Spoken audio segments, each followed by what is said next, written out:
Welcome everybody. Today we're going to have a bit of a chat about some of Aristotle's ideas, and we're going to see how they can solve some of the problems that we talked about last time. So, who can tell me anything about Aristotle? He was a father of philosophy. A philosopher, yeah. One of the fathers of philosophy, that's right, yep. He's Greek. He's Greek, yeah. So we had Socrates was sort of the who is considered the father of philosophy, and Plato is Socrates' student, and Plato wrote all the books that feature Socrates, and Aristotle is Plato's student, and Aristotle as well wrote plenty of stuff of his own and disagreed with Plato a fair bit. He was the tutor to Alexander the Great, who was from Macedonia, so part of Greece, and conquered a lot of the world during the time. So let's do a quick recap about what we talked about last time, okay? Because it was 3 days ago, and maybe we forgot. So firstly, let's pick on Jensen. What's ontology? Ontology is like the ontology. I don't know, I forgot. Not sure, Flynn? Isn't it like a question whether something exists or not? That's right, yeah, it's a question of what exists, ontology. So it's like, what are the things that exist? And so your ontology is going to have the list of things that you believe exist, okay? So we said if you believe in ghosts, then ghosts are going to be part of your ontology. All right, Emma, do you remember what a simple is? No? Who remembers what a simple is? Michael? It's like the most fundamental thing in existence. That's right, the most fundamental thing that everything else is made out of. It's the building blocks of everything we're surrounded by. Okay, then we talked about composition. And so composition is some things being made of smaller parts. So we started with the universe as sort of the biggest composite, and that's composed of galaxies, and galaxies composed of solar systems, and solar systems composed of planets and rocks and molecules and atoms, and we can go all the way down to whatever that finest unit is. Okay, that's what makes up everything. And then we started talking about these things, right? We said, obviously, it seems to us, with that regards to our experience, that islands exist. It seems that way. But then we raised the question about these in-cars, which is a car in a garage. You know, it has the property of, it's got a car part and a garage part. And so together they compose an in-car. An island, you know, it's got the land part and the water part. What's the difference? What's a non-arbitrary difference between these two things? How can we say one exists and the other doesn't? Trogs as well, tree part and a dog part combined together make a trog. Do trogs exist? All right, who can remember the difference between these two? So we've got ontological realists versus ontological anti-realists. Okay. So ontological realists, they say that composites exist independent of mind. All right? And ontological anti-realists, they say everything we are surrounded by, we break up in a way that's useful to us. So they say chairs don't actually exist, rather that's just our way of referring to that group of simples. Okay? Whereas the realists, so the ontological realists say, yes, chairs do exist, regardless of how you choose to break up reality. So they exist by themselves, and they exist because they're a product of our mind. That's the difference between the two. Okay, then how about some of the problems with composites? So the first one I talked about was identity. All right, and so I did my little song and dance with my two ships, or with my one ship, and changing the parts over. And the question was, how can it be the same ship if it doesn't have the same material components? Which one is the ship? Which one maintains the identity of the original ship of Theseus? All right, hopefully this is sort of jogging our mind a bit. The other one was the Sororities Paradox, which is if we have a rock, okay, and why do we define it as one rock when there's really an infinite number of rocks that make it up? We could just group a certain amount of atoms within that rock and say that's one rock, and then the other group of atoms within that rock are another rock. All right? Why do we split it up why do we treat it as one rock when we could treat it as an infinite amount? That sort of seems arbitrary, perhaps. Just with what is a Sororities Paradox? Okay, this is where it comes from. Okay, it is if I take a leaf and I put it on the ground and I say to you, do I have a pile of leaves? You say, no, of course not. That's only one leaf.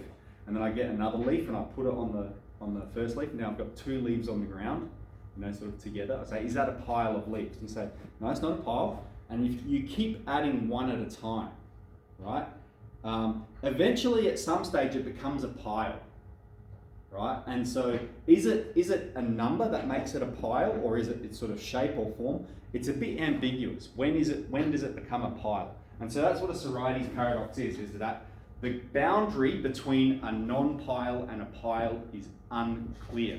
The boundary between a rock and however many rocks we want to divide it up into is unclear. That's where that problem of composites comes from.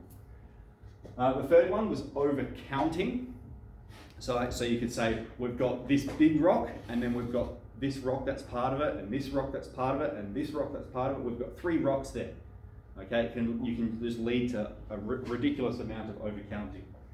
And then causally redundant says, why should we describe the world in terms of chairs and tables when we don't need them?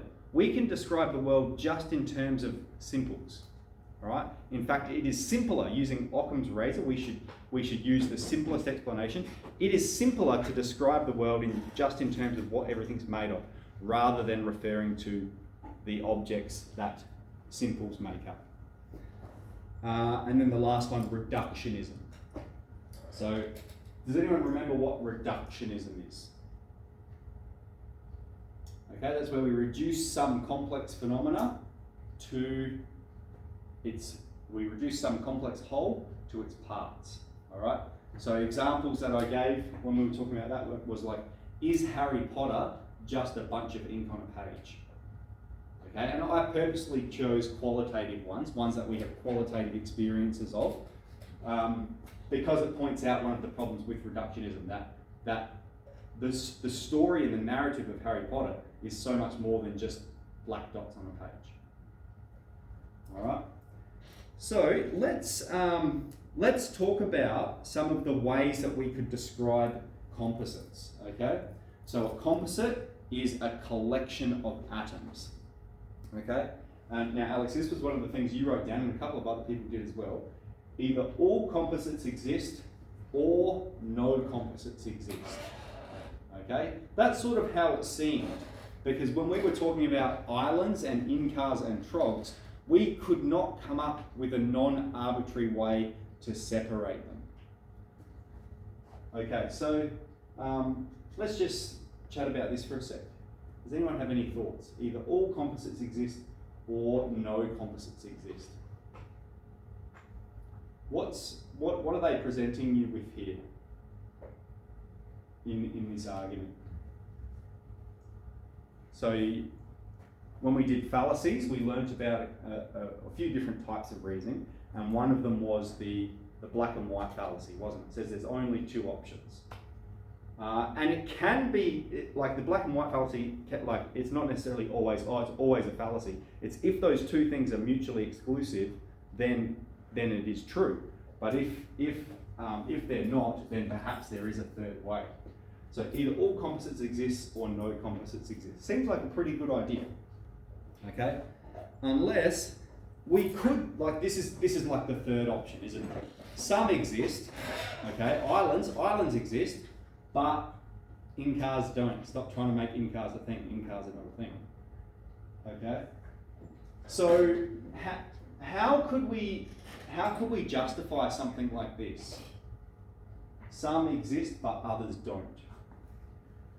We're going to need some piece of evidence that is not a product of our mind, but rather is inherent in composites that exist. So inherent in other composites that inhabit the world.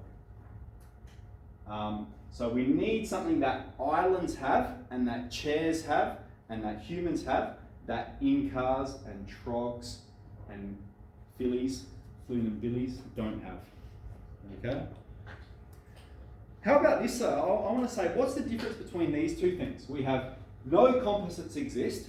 It's just useful to pretend they do. Okay, so that's what the ontological anti-realists say. They say there's no composites. It's just useful. It's just pragmatic. It's just practical to pretend that they do.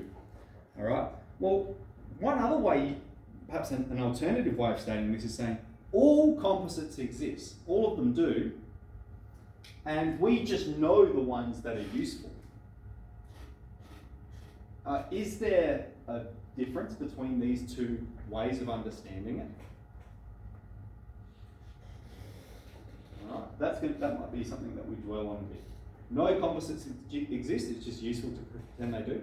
All composites exist, but we just use the ones that are useful. So that way you can say chairs exist, yep, and so do in-cars, but it's just not a useful description of the world. All right? Is there a difference between those bottom two? Okay, so we're gonna talk about Aristotle, and so we've got Aristotelian metaphysics. That's his understanding of the world, and you've got to understand in ancient Greece, right? Their whole understanding of philosophy is like a big picture of their whole world. So their philosophy back then is basically science. They're using everything they can to inform their beliefs about the world. So in year 11, okay, we've touched on some of these ideas before.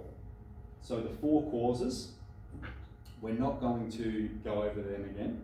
We will go over act and potency, because that's a useful distinction, particularly with the problems of composites. That's going to help us maybe solve some of them or propose some different ideas to them. Substance and hylomorphism we might go over. We'll see how we go on with time. And essence and accidents we will definitely do again next lesson. Okay. So they're the sort of Aristotle's ideas. So firstly, this distinction between act and potency. So we can think of act as the way something actually is. What is its actuality? How is it as it presents itself to us? Okay? So I've got my blue coffee cup here. The way it actually is it's blue, it's shiny, it's clean, it's together, it's solid. Okay? And then its potentiality are the ways that it could be. It could be smashed into 1,000 pieces. It could be dipped in a cup of red paint. It could be filled up with petrol. Okay? There's lots of ways that it could possibly be. They're all of its potentialities. So we have the way it is and the way it could be. That's the difference between act and potency. All right? Now notice all of its potentialities are grounded in the way that it is. Okay? So because it's a cup, it doesn't have the potential to lay an egg. Okay? It doesn't have the potential to fly off into space randomly. Okay? Everything it can do, or everything that can happen to it, is grounded in the way it is. The same with a soccer ball. Okay? It's white and black. It could be painted a different color. Okay? How is it actually compared to what is the potential for it to exist? It's all grounded in the way it is. Okay, so that's the difference between act and potency. Act is the way it is, potency is the way it can be. This is going to help us solve some of those problems of composites. Not all of them, we're going to slightly get through some of them. So here's the first, this is a really interesting point, I think, about composites, okay? So water, a water molecule, is a compound of hydrogen and oxygen. It's got 2 parts hydrogen, 1 part oxygen. Okay, so hydrogen by itself is bonded. You'd have 2 hydrogen atoms bonded together. That's hydrogen gas, and the same with oxygen. Oxygen bonded by itself is oxygen gas. Okay, what we breathe in, okay, at the Earth's atmosphere is 80% nitrogen, Emma, 20% oxygen. All right, so that means most of what we're breathing in is nitrogen, but it doesn't interact with our body in any way. We only use the oxygen. Okay, anyway. What am I saying? So we've got water is made up of hydrogen and oxygen, all right? But it doesn't act like it's made up of hydrogen, and it doesn't act like it's made up of oxygen. If it were to act like it's made up of hydrogen, then it would burn if you lit it on fire. Hydrogen gas burns. That's what happened to those Zeppelins, those blimps. All right. Meanwhile, oxygen gas boils at minus 180 degrees Celsius. So if water were to exhibit the properties of oxygen gas, well, it would just be a gas straight away at room temperature. It would just have evaporated. But rather we see distilled water boils at 100 degrees Celsius. Okay, so we have water, which is a composite of hydrogen and oxygen, but it does not act like hydrogen and it does not act like oxygen. Okay, it has the potential to be oxygen and hydrogen. Who's doing chemistry and can name the process which you separate hydrogen and oxygen from water? Electrolysis. Okay, that's where we separate the hydrogen and the oxygen parts. So it has the potential to be those separate parts, but it is its own individual thing. Okay, because it acts like water. It acts as a separate substance. It doesn't act like hydrogen gas. It doesn't act like oxygen. It acts like water because it's a composite of those two things. Okay, so let's talk about the puzzle of identity. We had those ships, right? And I'm replacing the elements in it. I'm replacing the front of the hull and then the back of the hull and then the cabin. Do I still have the same ship? That's the puzzle we're dealing with now. Okay, so I've got two ways of sort of tackling this. The first is with a rope. Okay, if you have a rope, let's say you've got a really long rope. We have one rope. All right, but no strand of thread passes from one end of the rope to the other. This one individual rope is a composite of many different strands of thread that make it up. Okay, just as you as a human being, the physical material that makes up your body might change. Okay, so you don't have one piece of physical material that extends the whole way through your existence through time, but it's a composite of lots of pieces of material that make up the one rope, the one you. Okay, so that's a good way to answer it. The other way is talking about a river. So if you have a river flowing, you might have heard the saying, you can never jump in the same river twice. Okay, because let's say you jump in and then you hop out and you go to jump in again, the water molecules have moved around, the fish have moved around. It's not the same river, it's a different river. It's a different river. So this here, when we say you can't jump in the same river, this is perhaps a fallacy of equivocation. Equivocation, where we use the same word to mean different things. Okay? Taylor Swift is a star, therefore Taylor Swift is a burning ball of gas. All right? That's equivocation. We've used the meaning in the wrong way. When we say you can't jump in the same river, do we mean the same river in that it's got all of the atoms and molecules and living things and everything is the exact same? No, that's not what we mean. We mean it's the same entity of unity that it has been throughout its existence. Okay? Like the rope, it's the same individual rope. That's what we mean when we say same. Okay, so let's take that back to the ship of Theseus, or to you, as this is a problem for identity. Well, the ship, okay, it's not the same material ship, but it's the same individual ship that has maintained its existence, that has been under your captainship throughout its period of existence. Okay, it's the same individual thing. Doesn't have the same material parts like the rope, doesn't have any piece of material that extends the whole way through, but it's maintained the same spatial temporal existence throughout its existence. Okay, how about the Sororities Paradox? Okay, this is maybe I'll let you guys have a think. I use the words actuality and potentiality, the way it is and the way it could be. And Flynn, in your journal, you were writing a bit about this for me, so you might be able to pick this up. Okay, so the Sororities Paradox says we've got this rock here, but we could have two rocks. We could have this rock and this rock. Why do we treat it as one rock? How can we solve that using actuality and potentiality?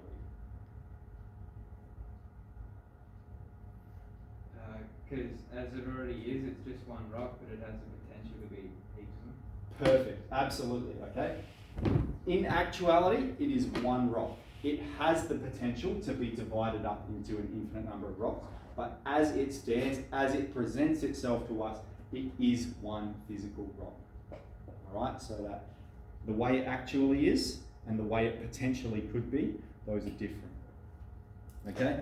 Then the same with overcounting. I mean, you can apply the Sororities Paradox theorem here, but when I said to you, how many things do I have here? Okay? The question is deliberately ambiguous. So it's not a problem with the plane. It's not a problem with the plane, it's a problem with the question. How many things do I have here? Billy, one way I could clear it up would be to say, how many atoms do I have here? Okay, and then you could say, you've got a septillion atoms. I could say, how many paper planes do I have here? Okay, and you say you've got one paper plane. All right, the problem was with the question. We need to be clear and precise with the question, because the answer to the question is dictated by the parameters of the question. Okay? So, and that's obviously true. If I say, how many atoms do you have here? Well, the answer is how many atoms I have. If I say how many things, well, it's unclear. Are you talking about atoms? Are you talking about planes? The problem is with the question. All right?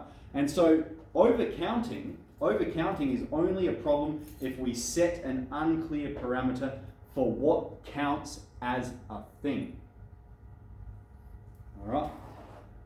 Causal redundancy. Okay, so I'll try to explain this one again. I said we don't need chairs to describe all of the interactions in this room. We can describe them with the atoms. And the example was, we've got a pot boiling on the stove, and it's the flame that heats it. But then we could say, well, what exists there as well is this invisible magical substance called boilio. Okay, and it heats the pot just like the flame does. But if boilio wasn't there, the flame would still heat the pot. Okay? So how does that compare to a chair? We can we have a collection of atoms, and we can treat it as a chair, and the chair exists. But if we weren't here to say the chair didn't exist, it would still act as a chair. The atoms would still act as a chair. Okay, so that's what the plane is.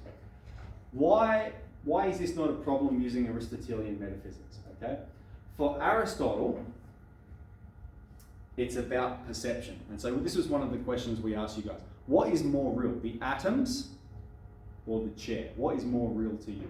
Aristotle didn't know about atoms. Okay, he perceived the chair as an individual substance. The other thing we can say with regards to this one is it's about frame of reference. Okay, so you can treat everything you are surrounded by as a simple. But why should we do that? Why should we treat a chair as a collection of atoms and not as an individual chair? And so you can say, well, using Occam's razor, it's simpler to just treat things as individual packets of matter. All right. Why? Okay. That means a chair is not a chair. It's going to be more than a septillion atoms. All right. Okay, so we've provided some responses, I think is a better way. We've provided some responses to those four problems. There's one that remains, islands, incars, and trogs. Like, well, Aristotle, okay, well done, you've solved those other problems. How about these three? You know? Why do islands exist and incars and trogs don't? I won't address that now, we'll leave that for next time. So, for the Greeks, right, they had competing metaphysical views. And so if we think of, again, ontological realists and ontological anti-realists, okay? Democritus, he was the guy that developed the theory of atomism, of atoms. Everything's made of atoms. So it's an old Greek word. Does anyone know what the word atom means? It means that which is unsplittable. So it's like a simple, the most fundamental building block, okay? So Democritus and the atomists, if everything's just made of atoms, well then composites do not exist. Composites do not exist as ontological realities, right? That's where that sort of leads. Whereas Aristotle's proposing Composites exist, and they are more real than the atoms. Chairs are more real than the atoms that make them up. Here we go, and I'll emphasise this part. The simples, the atoms that make up a chair, they don't exist. They exist only potentially. Okay, the chair can be sliced up into atoms, but the way it actually presents itself to you is as a chair. Okay, that's all. So, here's what I'd like us to write about. We've got those 4 problems, okay, of identity, the Sororities Paradox, Overcounting, and Causal redundancy. Let's address some of those using Aristotle's ideas.